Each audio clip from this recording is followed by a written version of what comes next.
ওম শান্তি। আজ 18 মে 2024 প্রাতঃ মুরলি।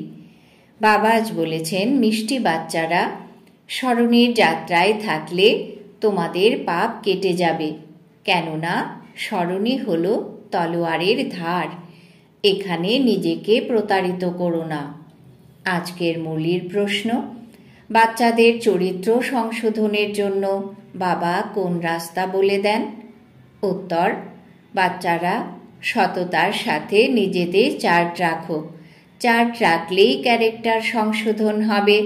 দেখতে হবে সারাদিনে আমার স্বভাব কেমন ছিল, কাউকে দুঃখ দিইনি তো, অনাবশ্যক কথা বলিনি তো, আত্মা মনে করে কতটা সময় বাবাকে স্মরণ করেছি, কতজনকে নিজের সমান করে তুলেছি। এইভাবে যারা চার্ট রাখে তাদের চরিত্র সংশোধন হতে থাকে। যা করবে তাই পাবে, না করলে অনুতপ্ত হবে। ওম শান্তি। আত্মারূপী বাচ্চাদের আত্মাদের বাবা বসে বোঝাচ্ছেন, কেননা উনি এখন সম্মুখে এসেছেন। এমনটা বলা যাবে না যে সব বাচ্চারাই নিজের স্বধর্মী থেকে বাবাকে স্মরণ করে। বুদ্ধি এদিক ওদিকে অবশ্যই চলে যায়, সেটা প্রত্যেকেই নিজেরা বুঝতে পারে। প্রধান বিষয় হলো শতপ্রধান হওয়া। সেটা তো স্মরণের যাত্রা ছাড়া হওয়া যাবে না। যদিও বাবা অমৃত বেলায় উঠে যোগে বসে বাচ্চাদের আকৃষ্ট করার চেষ্টা করেন, নম্বর অনুসারে বাচ্চারা আকৃষ্ট হয়, স্মরণের দ্বারা শান্তিপূর্ণভাবে থাকে, দুনিয়াকেও ভুলে যায়। কিন্তু প্রশ্ন হলো, সারা দিনে কি করে? ওটা তো হলো ভোরবেলার ঘন্টা আধা ঘন্টার জন্য স্মরণের যাত্রা, যার দ্বারা আত্মা পবিত্র হয়ে ওঠে, আয়ু বৃদ্ধি পেতে থাকে। কিন্তু সারা দিনে কতটা সময় স্মরণে থাকে, কতখানি সদর্শন চক্রধারী হয়? এমন নয় যে বাবা তো সব কিছু জানেন। নিজের অন্তর্মনকে জিজ্ঞাসা করতে হবে যে আমি সারাদিন কি করেছি। এখন তোমরা বাচ্চারা চার্ট লিখছ, কেউ ঠিক লেখে, কেউ ভুল লেখে, ভাবে আমরা তো শিব বাবার সাথেই ছিলাম, শিব বাবাকেই স্মরণ করছিলাম। কিন্তু সত্যি কি স্মরণে ছিলাম? সম্পূর্ণ সাইলেন্সে থাকলে এই দুনিয়াকেও ভুলে যায়। নিজেকে ঠকানো উচিত নয় যে আমি তো শিব বাবার স্মরণেই ছিলাম। দেহের সব ধর্মকে ভুলে যাওয়া উচিত। শিব বাবা প্রচেষ্টা করে আমাদের সম্পূর্ণ দুনিয়াকে ভুলে যেতে সাহায্য করেন।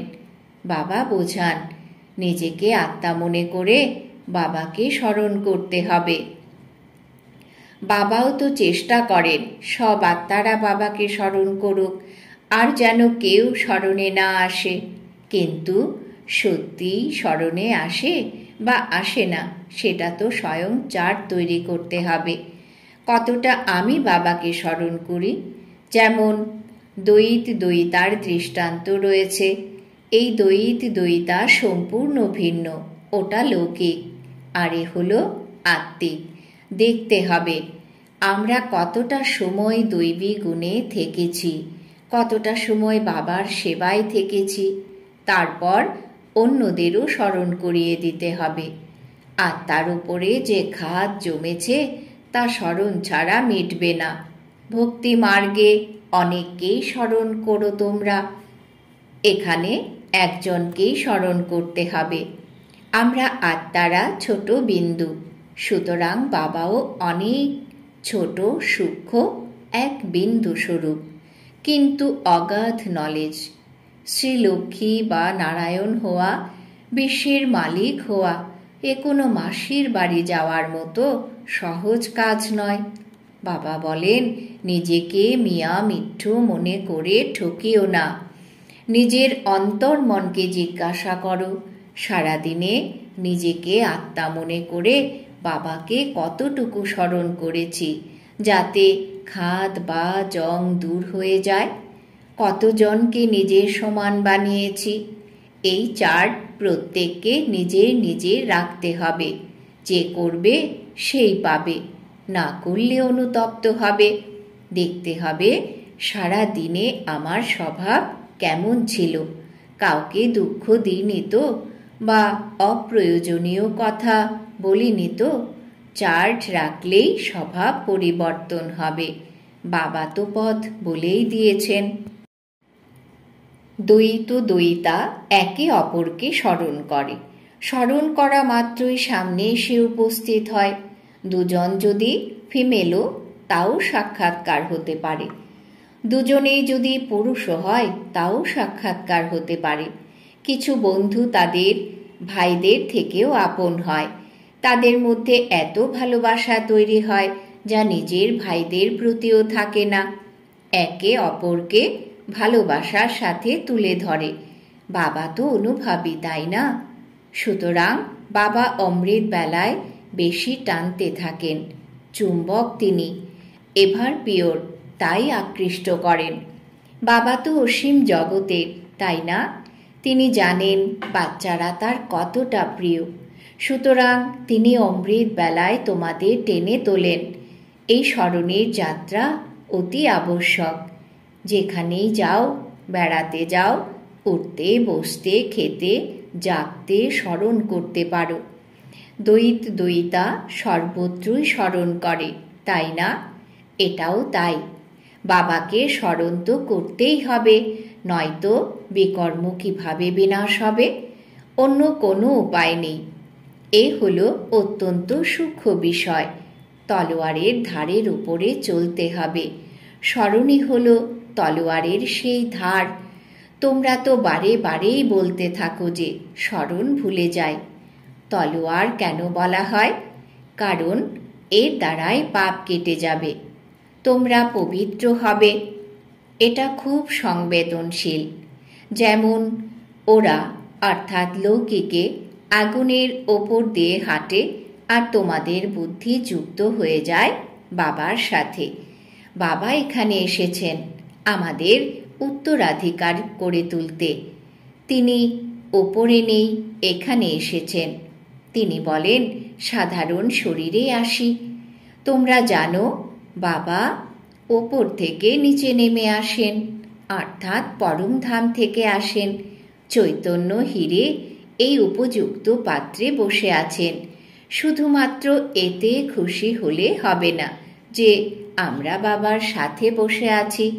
বাবা এটা জানেন, তাই তোমাদের টেনে তোলার চেষ্টা করেন। কিন্তু এ তো আধা পৌনে ঘন্টার জন্য। বাকি সারাদিন ব্যর্থ সময় নষ্ট করলে তাতে লাভ কি হবে? বাচ্চাদের নিজের চার্ট সম্পর্কে সচেতন হতে হবে। এমনটা নয় আমি তো ভালো ভাষণ দিতে পারি, চার্ট রাখার আমার কী বা প্রয়োজন আছে। এই ভুল করা উচিত নয়। মহারথীদেরও চার্ট রাখা উচিত। মহারথী অনেক সংখ্যক নেই, গোনাগুনতি কিছু আছে। অনেকেরই নাম রূপ ইত্যাদিতে অনেক সময় নষ্ট হয়ে যায়। লক্ষ্য অনেক উচ্চ। বাবা সব কিছুই বুঝিয়ে দেন, যাতে স্টুডেন্ট এমনটা না ভাবে যে বাবা অমুক পয়েন্টস বোঝাননি। এটাই হলো প্রধান বিষয়, স্মরণ আর সৃষ্টিচক্রের নলেজ। এই সৃষ্টিচক্রের 84 জন্মকে তো কেউ জানে না, তোমরা বাচ্চারা ছাড়া। বৈরাগ্য তোমাদের আসবে। তোমরা জানো যে এই মৃত্যুলোকে এখন আর দীর্ঘদিন থাকা যায় না। চলে যাওয়ার আগে পবিত্র হতে হবে। দৈবী গুণও অবশ্যই প্রয়োজন। নম্বর অনুসারে তোমরা মালায় গাঁথা হবে। তারপর নম্বর অনুসারে রাজধানীতে আসতে হবে। তারপর নম্বর অনুসারেই তোমরা পূজিত হয়ে থাকো। অনেক দেবতাদের পূজা করা হয়, কত কত নাম রাখা হয়। চণ্ডিকা দেবীরও মেলা হয়। যে রেজিস্টার রাখে না সে সংশোধিত হয় না। সুতরাং বলা হয় এ তো চণ্ডিকা, শোনেও না মানেও না। এ হলো অসীম জগতের বিষয়। পুরুষার্থ না করলে বাবাও বলবেন এ তো বাবাকেও মানে না। পদাধিকার কম হয়ে যাবে। তাই বাবা বলেন নিজের প্রতি যথেষ্ট লক্ষ্য রাখতে হবে। বাবা অমৃত বেলা এসে কত চেষ্টা করেন স্মরণের যাত্রার জন্য। লক্ষ্য অনেক উচ্চ। নলেজকে তো সস্তা সাবজেক্ট বলা হবে। 84 চক্র স্মরণ করা অনেক বড় বিষয় নয়, কিন্তু গুরুত্বপূর্ণ বিষয় হল স্মরণের যাত্রা, যাতে অনেকেই বিফল হয়। এটাই তোমাদের যুদ্ধ। তোমরা স্মরণ করতে বসো, কিন্তু মায়া এসে ফেলে দেয়। নলেজে যুদ্ধের কোনোই প্রশ্ন নেই। নলেজ হলো সোর্স অফ ইনকাম। এখানে পবিত্র হতে হয়। সেই জন্যই বাবাকে আহ্বান করে বলে পতিত থেকে পাবন করে তোলো। এমন নয় যে এসে পড়াও, বলবে তুমি এসে পবিত্র করে তোলো। সুতরাং এইসব পয়েন্টস বুদ্ধিতে রাখা উচিত। সম্পূর্ণ রাজযোগী হতে হবে। নলেজ তো খুবই সহজ, শুধুমাত্র যুক্তি দিয়ে বোঝাতে হয়। বাচন ভঙ্গিও মিষ্টি হওয়া উচিত। তোমরা এই জ্ঞান প্রাপ্ত করেছ, সেটাও তোমরা তোমাদের কর্ম অনুসারে বলবে।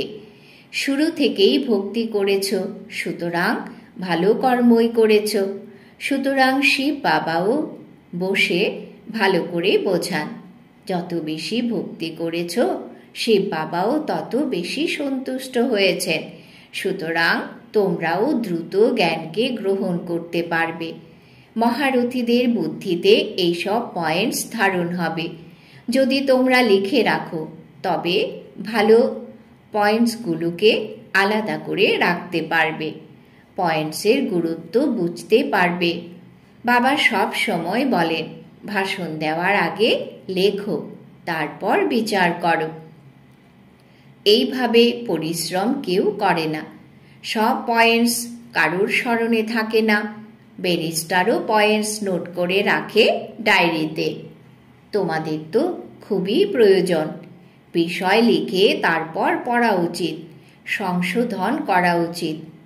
এইটুকু পরিশ্রম না করলে জাম্প দিতে অসফল হবে।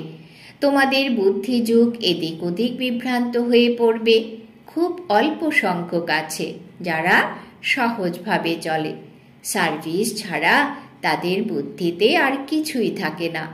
মালায় আসতে হলে পরিশ্রম করতে হবে। বাবা তোমাদের উপদেশ দেন এবং সেটা তোমাদের হৃদয় স্পর্শ করে। যে স্মরণ করে না সে নিজেও সেটা জানে। যদিও তোমরা তোমাদের ব্যবসা, কাজকর্ম ইত্যাদি করে থাকো, কিন্তু ডায়েরি তো সবসময় পকেটে রাখা উচিত নোট করার জন্য। আলস্য করবে, নিজেকে চালাক মনে করবে, মায়াও কিছু কম নয়, চর কষাতে থাকবে। লক্ষ্মী নারায়ণ হওয়া কোনো মাসির বাড়ি যাওয়ার মতো সহজ নয়। বড় রাজধানী স্থাপন হতে চলেছে। কোটিতে কেউ কেউ আসবে। বাবাও অর্থাৎ ব্রহ্মা বাবাও অমৃত বেলায় দুটোর সময় উঠে লিখতেন, তারপর পড়াতেন। পয়েন্টস ভুলে গেলে আবারও বসে দেখতেন তোমাদের বোঝানোর জন্য। সুতরাং বোঝা যেত এখনো পর্যন্ত স্মরণের যাত্রা কত দূর হয়েছে, কর্মাতীত অবস্থা কতখানি হয়েছে।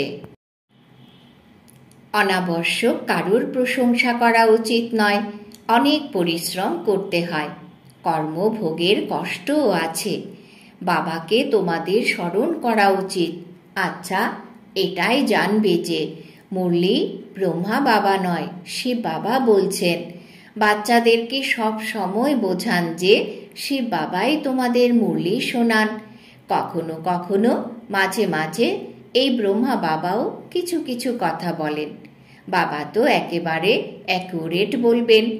এনাকে তো সারাদিন অনেক খেয়াল রাখতে হয়। অনেক বাচ্চার রেসপন্সিবিলিটি রয়েছে। বাচ্চারা নাম রূপের ফাঁদে পড়ে নৈতিক অনিষ্ট করে ফেলে। বাবাকে অনেক বাচ্চাদের খেয়াল রাখতে হয়। বাচ্চাদের জন্য মহল বানাতে হবে, তার ব্যবস্থা করতে হবে। যদিও সবটাই ড্রামা। বাবারও ড্রামা, ব্রহ্মা বাবারও ড্রামা, তোমাদেরও ড্রামা। ড্রামা ছাড়া কোনো জিনিস হতেই পারে না। প্রতিটি সেকেন্ডে ড্রামা চলতে থাকে। ড্রামাকে স্মরণ করতে গিয়ে তোমরা অস্থির হবে না, অচল অটল দৃঢ় থাকবে। অনেক তুফান আসবে। কিছু বাচ্চা আছে যারা সত্যি বলে না, স্বপ্ন অনেক আসবে মায়া রূপে। প্রথমে যাদের আসতো না তাদেরও আসবে। বাবা বুঝতে পারেন বাচ্চাদের উত্তরাধিকার পাওয়ার জন্য স্মরণের পরিশ্রম করতে হয়। কেউ কেউ পুরুষার্থ করতে করতে ক্লান্ত হয়ে পড়ে। লক্ষ্য অনেক উঁচু। তোমাদের 21 প্রজন্মকে বিশ্বের মালিক করে তোলেন। সুতরাং পরিশ্রম তো করতেই হবে, তাই না? লাভলি বাবাকে স্মরণ করতে হবে। অন্তরে থাকে বাবা আমাদের বিশ্বের মালিক করে তোলেন। এমন বাবাকে তো প্রতিটি মুহূর্ত স্মরণ করা উচিত। সবচেয়ে প্রিয় হলেন বাবা। এই বাবা তো কামাল করে দেন, বিশ্বের নলেজ প্রদান করেন। বাবা বাবা বাবা বলে অন্তর মনে মহিমা করা উচিত। যে স্মরণ করবে তার প্রতি বাবারও আকর্ষণ থাকবে। এখানে আসেই বাবার কাছে রিফ্রেশ হওয়ার জন্য। সুতরাং বাবা বোঝান, মিষ্টি বাচ্চারা ফাঁকিবাজি করো না। বাবা দেখেন সবাই সেন্টার থেকে এখানে আসে। বাবা বলেন আমি ওদের দেখি, জিজ্ঞাসা করি কতটা খুশি অনুভব করতে পেরেছ। বাবা তো বাচ্চাদের কথা ভাবেন, তাই না? মুখ দেখেন বাবার প্রতি কতখানি ভালোবাসা আছে। বাবার সামনে আসে, সুতরাং বাবাও আকৃষ্ট করেন। এখানে বসে বসে সব ভুলে যায়। বাবা ছাড়া আর কিছুই নেই। সম্পূর্ণ দুনিয়াকে ভুলে যেতেই হবে। এই স্থিতি বড় মিষ্টি আর অলৌকিক। বাবার স্মরণে এসে বসলে দু চোখ জলে ভরে যায়। ভক্তি মার্গেও অশ্রু সজল হয়, কিন্তু ভক্তি মার্গ আলাদা, জ্ঞান মার্গ আলাদা। এ হলো প্রকৃত বাবার সাথে প্রকৃত প্রেম। এই বিষয়টি আলাদা। এখানে তোমরা শিব বাবার কাছে আসো, নিশ্চয়ই তিনি রথে চড়ে আসেন। শরীরহীন আত্মা তো ওখানে মিলিত হতে পারে, এখানে তো সবাই শরীরধারী। জানে ইনি বাপ দাদা, সুতরাং বাবাকে স্মরণ করতে হবে। অনেক ভালোবাসার সাথে মহিমা করতে হয় যে বাবা আমাদের কি দিচ্ছেন। তোমরা বাচ্চারা জানো বাবা এসেছেন আমাদের জঙ্গল থেকে নিয়ে যেতে। মঙ্গলম ভগবান বিষ্ণু বলা হয়, তাই না? সবার মঙ্গল প্রদানকারী, সবার কল্যাণ হয়। একজনই বাবা, সুতরাং তাকেই স্মরণ করা উচিত। আমরাও কেন কারুর কল্যাণ করতে পারবো না? নিশ্চয়ই কোনো দুর্বলতা আছে। বাবা বলেন স্মরণে সেই শক্তি না থাকলে বাণীতেও আকর্ষণ কম থাকে। এটাও ড্রামা। এখন খুব ভালো করে ধারকে ধারণ করো। স্মরণের যাত্রা হলো পরিশ্রমের। আমরা আত্মা ভাইদের জ্ঞান প্রদান করি, বাবার পরিচয় দেই। বাবার কাছ থেকে উত্তরাধিকার পেতে হবে। বাবা অনুভব করেন। প্রতিটি মুহূর্ত স্মরণ করতে তোমরা ভুলে যাও। বাবা সবাইকেই তার সন্তান মনে করেন, তাই তো বাচ্চা বাচ্চা বলে ডেকে ওঠেন। এই বাবা সবার। কি চমৎকার পার্ট এনার, তাই না? খুব অল্প সংখ্যক বাচ্চা বোঝে এই শব্দ কার। একমাত্র বাবাই বাচ্চা বাচ্চা বলতে পারেন। বাবা বলেন আমি এসেছি বাচ্চাদের উত্তরাধিকার দিতে। বাবা সব কিছুই শুনিয়ে দেন। বাচ্চাদের কাছ থেকে আমাকে কাজ তো নিতে হবে, তাই না? এই নলেজ খুব বিস্ময়কর এবং মনোরঞ্জক। এই নলেজ অদ্ভুত এবং জটিল। বৈকুণ্ঠের মালিক হওয়ার জন্য নলেজও তো এমনটাই চাই, তাই না? আচ্ছা, প্রত্যেককে বাবার স্মরণ করতে হবে, দৈবী গুণ ধারণ করতে হবে। মুখ থেকে কখনো কোনো উল্টো পাল্টা কথা বেরোনো উচিত নয়। ভালোবাসা দিয়ে কাজ করাতে হবে। আচ্ছা, মিষ্টি মিষ্টি হারানিধি বাচ্চাদের প্রতি মাতা পিতা বাপদাদার স্মরণের স্নেহ সুমন আর সুপ্রভাত। আত্মাদের পিতা তার আত্মারূপী বাচ্চাদেরকে জানাচ্ছেন নমস্কার। আমরা আত্মারূপী বাচ্চারা আমাদের মাতা পিতা বাপ দাদাকে জানাই স্মরণের স্নেহ সুমন সুপ্রভাত নমস্কার। ধারণার জন্যে মুখ্য সার। 1 নম্বর, অমৃত বেলায় উঠে একান্তে বসে ভালোবাসার সাথে বাবাকে স্মরণ করতে হবে। সম্পূর্ণ দুনিয়াকে ভুলে যেতে হবে। 2 নম্বর, বাবার সমান হয়ে সবার কল্যাণকারী হতে হবে। যা কিছু দুর্বলতা ঘাটতি আছে সেগুলোকে দূর করে দিতে হবে। নিজের প্রতি পূর্ণ নজর দিতে হবে। নিজের রেজিস্টার নিজেকেই দেখতে হবে। বরদান। বাবা আজ বরদান দিয়েছেন, সর্বপ্রাপ্তির খাজানা সমূহকে স্মৃতিস্বরূপ হয়ে কাজে লাগানো সদা সন্তুষ্ট আত্মা ভব। সর্বপ্রাপ্তির খাজানা সমূহকে স্মৃতিস্বরূপ হয়ে কাজে লাগানো সদা সন্তুষ্ট আত্মা ভব। ব্যাখ্যা। সঙ্গম যুগের বিশেষ বরদান হল সন্তুষ্টতা, আর সন্তুষ্টতার বীজ হল সর্বপ্রাপ্তি। অসন্তুষ্টতার বীজ হল স্থূল বা সূক্ষ্ম অপ্রাপ্তি। ব্রাহ্মণদের গায়ন হল অপ্রাপ্তি কোনো বস্তু নেই ব্রাহ্মণদের খাজানাতে। সকল বাচ্চাদেরকে একের দ্বারা একই রকম অগাধ খাজানা প্রাপ্ত হয়। কেবল সেই প্রাপ্ত হওয়া খাজানাগুলোকে সকল সময় কাজে লাগাও, অর্থাৎ স্মৃতিস্বরূপ হও। অসীম জগতের প্রাপ্তিগুলিকে লৌকিকে পরিবর্তন করো না, তাহলে সদা সন্তুষ্ট থাকবে। স্লোগান। যেখানে নিশ্চয় রয়েছে সেখানে বিজয়ের ভাগ্যরেখা ললাটে অঙ্কিত হয়েই আছে। যেখানে নিশ্চয় রয়েছে সেখানে বিজয়ের ভাগ্যরেখা ললাটে অঙ্কিত হয়েই আছে। আজকের সমান আমি সদা সন্তুষ্ট আত্মা। ওম শান্তি।